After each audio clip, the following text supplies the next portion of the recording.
ప్రపంచంలో ఎక్కడైనా సరే మనిషి మీద నిజమైన విశ్వాసం ఎవరన్నా చూపెడతారు అంటే గది మాత్రం కుక్కేనుల్లా.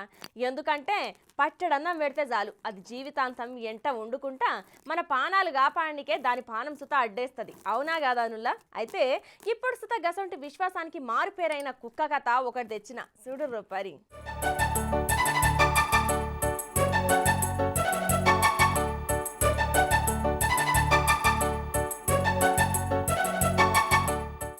ఇక విశ్వాసానికి మారుపేరైన కుక్కలకు కొంచెం తిండి పెడితే చాలు ఇక వాళ్ళు కనిపించంగానే తోకాడించుకుంటా దాని విశ్వాసం చూపెడుతుంది.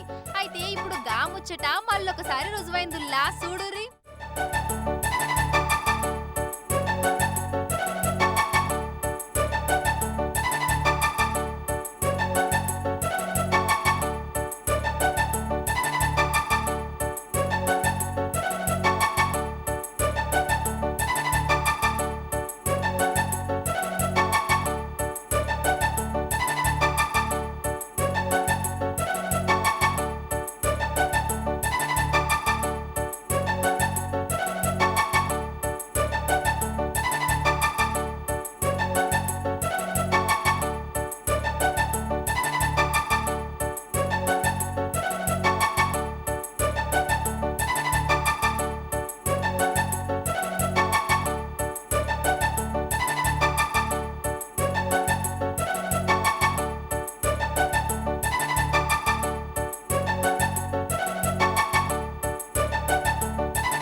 చూసిర్రు కదా, ఒక రైల్వే స్టేషన్ కు దగ్గరికి రాగానే గా రైలు నడిపే డ్రైవరు చేతిలా బన్ను ముక్కలున్న ప్లేట్ పట్టుకున్నాడు. ఇక ప్లాట్ఫామ్ దగ్గరకు రైలు రాగానే అప్పటికే అక్కడ నిలబడి ఎదురు చూస్తున్న ఓ కుక్క రైలు నడిపే డ్రైవర్ ను గుర్తుపట్టి తోకాడించుకుంటా ఉరుకుడు పెట్టింది రైలుతోని సమానంగా. ఆఖరి ప్లాట్ఫామ్ మీద రైలు ఆగినాక రైలు నడిపే డ్రైవర్ కిందికి దిగి దానికి బన్ను ముక్కలున్న ప్లేట్ పట్టుకొచ్చి అక్కడ పెట్టిండు. అయితే ఈ వీడియోను రైలు డ్రైవరే తీసి సోషల్ మీడియాలో ఇడిచిండు. ఇక ఈయన ఇట్లనే రోజు దానికి బన్ను ముక్కలు పెడతాడట. అది ఆ రైలును గుర్తు పెట్టుకొని రోజు వస్తుందట నుల్లా ఈ రైలును చూడంగానే. అయితే గా రైలు డ్రైవర్ కు కుక్కకు మధ్య బంధం మస్తుగున్నదని, ఇక గిట్లా ఎన్ని రోజులు నువ్వు బన్ను ముక్కలు తెచ్చుడు అది నీ కోసం వెయిట్ చేసుడు, చక్కగా ఇంటికి పట్టుకుపోయి పెంచుకుంటే సరిపోతుంది కదా అని అంటున్నారు ఈ ముచ్చట నెట్టింట్లో చూసిన జనాలు.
For more videos like this, subscribe Big TV channel.